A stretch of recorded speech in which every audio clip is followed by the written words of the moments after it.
We heard a very interesting story yesterday when we were in Marbella Club on how this destination started in the late 50s and in the early 60s and how it has evolved. But Dubai is an amazing story of success in a very short period of time.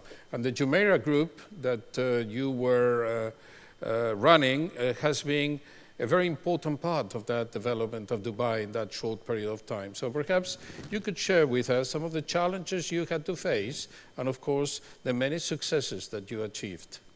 Thank you very much. I got to stand up because I can't speak sitting down. I've been sat down now for very nearly sort of an hour, and I can't do it, okay? So I'm afraid I have to speak walking around.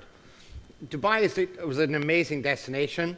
And just before I go into my presentation, I think everybody has to remember that the main success of Dubai was thanks to Emirates Airline. And the reason Dubai works initially was because it had a partner in Emirates. And also with His Highness Sheikh Mohammed bin Rashid Al Maktoum, who was our boss, somebody who was incredibly focused on delivering quality. And if you have the person that's leading a country focused on quality, then everybody in that country becomes focused on quality. So leadership, I think, perhaps is one of the great reasons why Dubai worked. Thank goodness I've got somebody telling me my time, so that's really going to help me on my agenda. But I'm going to talk through a couple of things here. Firstly, I had a great industry, and I really spent over 40 years working inside this industry. And I retired when I was 60, and I exchanged balance sheets for tractors. So I now get up in the morning, and instead of looking at a set of numbers or what the share price is, or what's the staff turnover, when are the end of year results coming out, I go and look at the weather forecast, and I go and drive my tractor. And if you ask me if tractors are more enjoyable than balance sheets, I will tell you, yes, very much so, they really are. But before I had the privilege of making wine, I'm a member of the Fellow of the Institute of Hospitality. I worked for the 40 Group for 24 years, which at the time was the largest hotel group in the world. I then joined, as part of 40, the Meridian Group. I had the great privilege of 4 years of looking after the African continent, where we had, I think it was 27 hotels in Africa. One of the most amazing continents in the world with the most amazing potential. I adore it as a continent. My daughter now works out in Nairobi, and it is an incredible place. I then worked for 12 years based out of Dubai, had this great privilege of having as one of our properties the Burj Al Arab, only 7-star hotel in the world, but a bit more about that later on. I've changed countries 14 times as to where I've worked. Incredibly privileged to have been on the board of the École Hôtelière de Lausanne, a colleague of Les Roches out in that part of the world. Emirates Academy, we were the first hospitality university out in the Gulf. I then joined as a non-exec director of the Taj Group, and I really loved working in India. Again, I think a great country. I work as a global Scot, and I think one of the things that we should say here is in our industry, how important our partners are.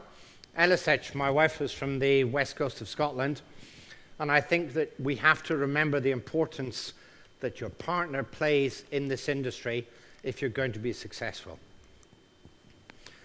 Everybody's spoken quite a lot about the different KPIs of this industry, and if I just go through a few of them, 1.1 million jobs, 3.4% of the world's employment.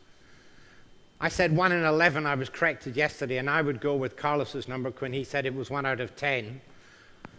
But there'll be another 24 million jobs that are out to come up inside this industry.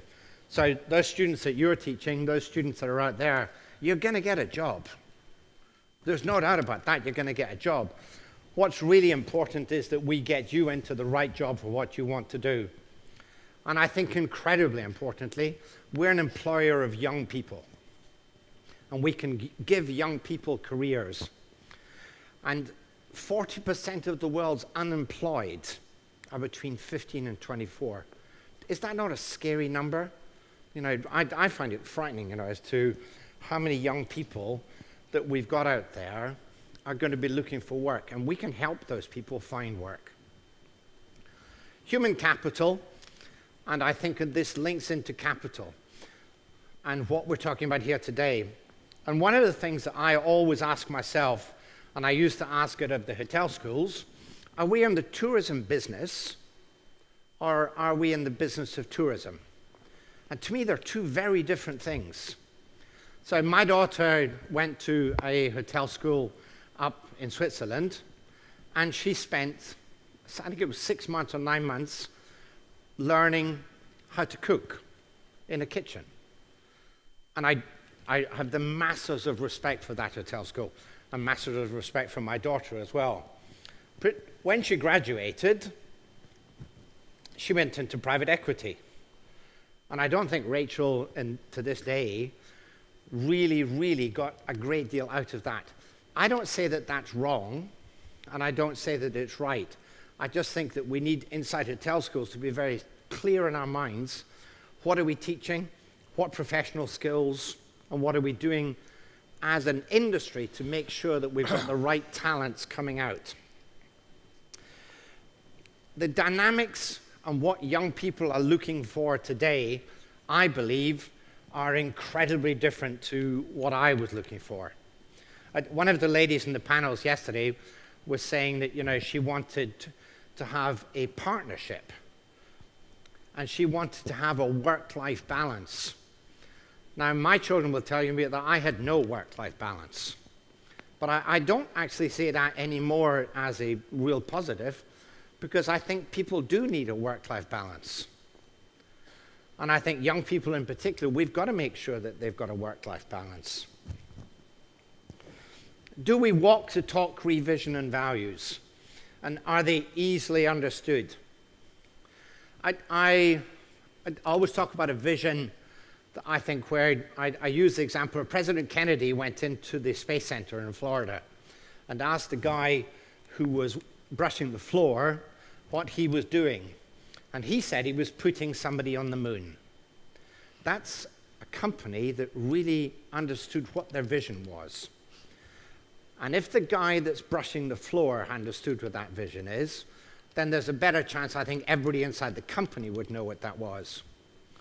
I've now been gone from Jumeirah for 5 years, but we used to meet every single employee everywhere in the world, chairman or chief executive, myself, and we would say to those employees, no matter where you are in the world, we want you to do 3 things.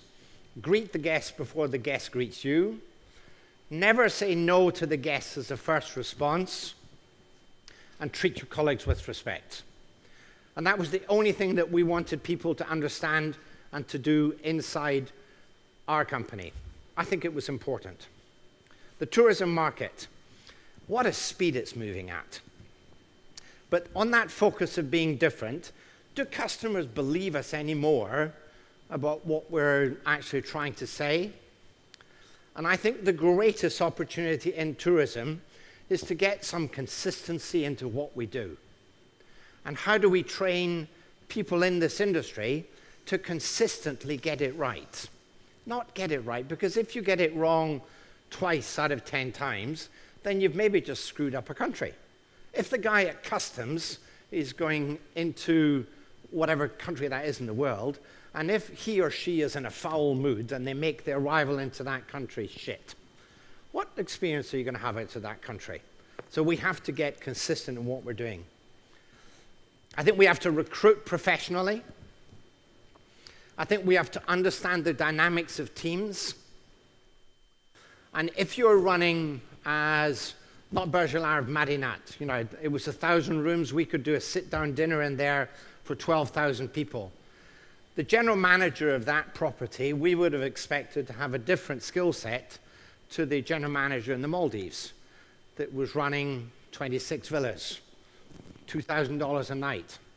Now, I wanted that general manager to know every single detail about his guests, to meet them personally, to talk to them once a day. I couldn't expect that out of the general manager running a 1,000-bedroom property. You can't do it. So really understand what those things are. And do we have real appraisals with people? If you're an employer that's out there, or if you're an employee, are you really clear what your goals are? Are you being appraised? Are you doing something about it? I'm trying to watch my time, and I've gone over my time by 44 seconds. But I wanted finally to say, that if you ever get bored and you're near the southwest of France, come up and see us in the vines. That was an autumn picture of last year, so I make a few thousand bottles of wine now, so the only thing I can guarantee you is not a lot of intellectual conversation, but I will give you a glass of wine, okay? Thank you.